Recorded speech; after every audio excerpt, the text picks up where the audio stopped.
Ini penyebab jenazah Eril lama ditemukan.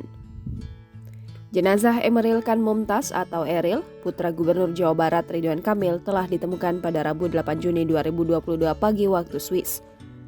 Jenazah Eril ditemukan tersangkut di bendungan Eichsfeld, Bern yang berjarak 5 hingga 6 km dari lokasi hilangnya Eril di Sungai Are. Koresponden Kompas TV, Krishna yang berada di Bern mengungkapkan jasad Eril akhirnya bisa ditemukan oleh kepolisian Swiss. Krishna menjelaskan bahwa proses pencarian Eril difokuskan di sejumlah bendungan yang berada di kota Bern. Jenazah Eril ditemukan tersangkut di pintu air bendungan Eichsfeld yang berjarak 5 hingga 6 km.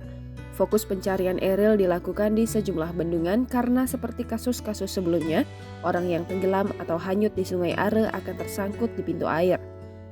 Namun, penemuan jenazah Eril ini terbilang cukup lama karena memakan waktu hampir 2 pekan.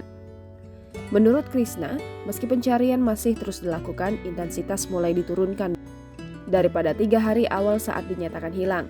Saat awal pencarian, berbagai drone perahu dengan teleskop khusus, anjing pelacak hingga jalan darat dikerahkan. Namun setelah sepekan lebih, intensitas pencarian menurun karena persoalan biaya yang mahal. Selain itu, lanjut Krishna, untuk mencari di bendungan harus dilakukan dengan cara menyelam. Namun hanya penyelam khusus yang bisa melakukan hal tersebut lantaran medan yang terbilang sulit. Jadi hal-hal tersebut yang menyebabkan pencarian jenazah Eril menjadi sedikit lama. Seperti yang diberitakan sebelumnya, jasad Eril telah ditemukan pada Rabu 8 Juni 2022.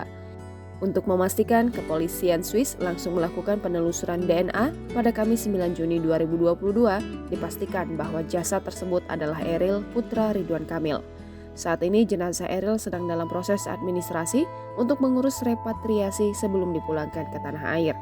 Keluarga mengharapkan jenazah Eril bisa sampai di Bandung pada hari Sabtu 11 Juni 2022 atau Minggu 12 Juni 2022. Jangan lupa subscribe, share, komen, dan like ya!